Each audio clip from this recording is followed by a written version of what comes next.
আসলে জুলাইয়ের যে আন্দোলনটা হলো, তার ইমিডিয়েট ৫ই আগস্ট আমরা বললাম যে আমাদের দেশটা স্বাধীন হয়েছে, পুনরায় স্বাধীন হয়েছে। বাট সেই দিনকেও আসলে একটা মর্মান্তিক ঘটনা আমার স্মৃতিতে রয়ে গেছে যে আমার নিজের যে বোন, ছোট বোন ডায়ানা, সেও কিন্তু একজন ডক্টর এবং সে ঢাকা ডেন্টালে প্র্যাকটিস করে। সেই দিনটায় এমন কিছু রোগী এসেছিল সেই জুলাই আন্দোলনের ফলে যাদের আসলে পুরো ফেস বিকৃত হয়ে গেছে। তো সেই যে একটা মেমোরি আমার স্মৃতিতে রয়ে গেছে, আমাকে এখনো সেটা আসলে অনেক কষ্ট দেয় যে এই মানুষগুলো তাদের জীবনে, তাদের স্বাভাবিক জীবনে আসলে আর কখনো আসলে ফিরে যেতে পারবে না, তারা কিভাবে সার্ভাইভ করছে। তো সেই যে একটা আত্মত্যাগ মানুষের, প্লাস ডাক্তারদেরও, যে ডাক্তাররা আসলে সেই দায়িত্ব নিয়ে তাদের চিকিৎসা করেছে। এবং সেই সময় আপনারা জানেন যে একটা প্রেশার ছিল ওদের উপর যে ছাত্রদের যাতে চিকিৎসা না করা হয়, তারা সেটা নিজেদের জীবন ক্যারিয়ারের রিস্ক নিয়ে তারপরও সেবা প্রদান করেছে। তো এত বড় আত্মত্যাগের পর আমরা এখন যে দেশ পুনর্গঠন করছি, যে ইন্টারিম সরকারকে আমরা ভরসা করে দায়িত্ব দিয়েছি, তাদের সময়ও যে আমাদের ছাত্রদের উপর আসলে হামলা হবে, এটা আমাদের জন্য অনেক কষ্টকর।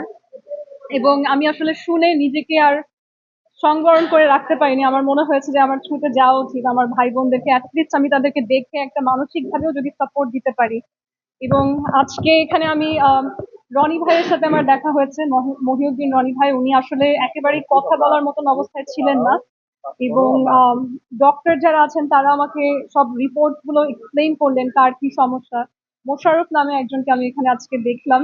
এবং আসলে মোশাররফ ভাইয়ের কথাও বলতে হয় যে ওনার পা খুব আঘাত পেয়েছে, হাত টাত সবকিছু হচ্ছে প্লাস্টার করা, তারপরে উনি আসলে খুব হাসি মুখে এখনো পজিটিভলি বলছেন যে আমাদের দেশটার জন্য আসলে আমাদেরকে শক্ত থাকতে হবে, আমাদেরকে হাদির জন্য যে বিচার চাওয়ার প্রক্রিয়া সেটা আসলে অব্যাহত রাখতে হবে।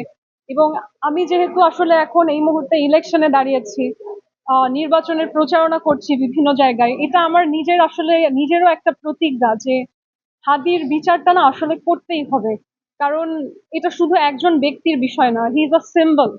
উনি এই যে আমাদের সরকারের, আমাদের রাষ্ট্রের যে অপারগতা, এটার আসলে একটা মুখ হয়ে গেছেন। যে আমাদের তো সমাজে আসলে হাদি প্রথম না, কিংবা হাদি শেষও না। এর আগেও আমরা অনেক ঘটনা দেখেছি যেখানে আমাদের রাষ্ট্র আসলে বিচার প্রোভাইড করতে পারেনি এবং মানুষকে মৃত্যুর মুখ থেকে বাঁচাতেও পারেনি। এবং এই ঘটনা হাদি মরে যাওয়ার পরেও আমরা শুনছি এখনো রাজনৈতিক ভাবে আসলে অনেক মানুষের উপরে হামলা হচ্ছে। তো এই জিনিসগুলো আমাকে ভাবায় যে আমার মনে হয় যে he is a symbol of the injustice we have in our society, এবং এটা আমাদেরকে ফিক্স করতেই হবে। আজকে আমার এখানে ঢাকা মেডিকেলের যিনি ডিরেক্টর সাহেব আছেন ওনার সাথেও কথা হলো, বেশ বেশ কিছুক্ষণ কথা হলো। এবং সত্যি বলতে ঢাকা মেডিকেলের যিনি ডিরেক্টর আছেন আসাদ ভাই, উনি খুবই মানবিক একজন মানুষ। উনি আমাদেরকে এটাও আশ্বস্ত করলেন যে শুধু শারীরিক চিকিৎসা না, উনি পেশেন্টদের যে আসলে একটা মানসিক চিকিৎসার প্রয়োজন, তারা যাতে এই ট্রমা আতঙ্কের সাথে আসলে কাটিয়ে উঠে নিজের জীবনে ফেরত যেতে পারে ভালোভাবে, সেটার উপরে উনি ফোকাস করছেন। তো এটা আমার কাছে শুনে ভালো লেগেছে। তবে আমরা ঢাকা মেডিকেল পুরোটাই ভিজিট করেছি, এখানে আসলে অনেক সমস্যা। রোগীরা এক জায়গায়, এই যে আহত হয়েছে গতকালকে, সেই রোগীরাও যেখানে আছে আশেপাশ থেকে অনেক তেলাপোকা হাঁটছে। মানে আমরা একটা মুমূর্ষ রোগী, তার কিন্তু হচ্ছে হাইজিন খুব ইম্পর্টেন্ট। যে কোনো সময় আসলে একটা ইনফেকশন হতে পারে। যে হসপিটাল তো আসলে অনেক রকম রোগী থাকে, এখানে ইনফেকশন হওয়ার চান্স তো অনেক বেশি। সেই জায়গাটা হাইজিন, পরিষ্কার পরিচ্ছন্নতায় ঢাকা মেডিকেল অনেক পিছিয়ে আছে আনফরচুনেটলি।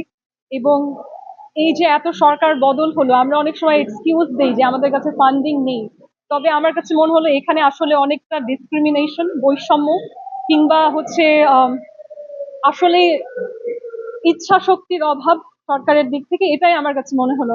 কারণ কি মানবিকভাবে ডিল করা যেত না? আরো তো মানবিকভাবে ডিল করা যেত। তারা তো সন্ত্রাসী না, তারা গুন্ডা না, তারা সাধারণ ছাত্র। তারা শুধু সাধারণ না, তারা সেই অসাধারণ মানুষ যারা মানুষের অধিকারের দাবিতে সেলফলেসলি পথে আসে।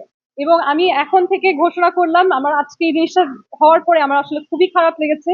এরপর থেকে হাদির বিচার চেয়ে যখন যেখানে কোনো গণসংযোগ হবে, ইনশাআল্লাহ আমার সম্পূর্ণ সমর্থন থাকবে। আমার দলের সমর্থন তো আছেই। আমরা বিশ্বাস করি শুধু হাদি না, বাংলাদেশের প্রত্যেকটা নাগরিকের নিরাপত্তা দিতে হবে ইনশাআল্লাহ।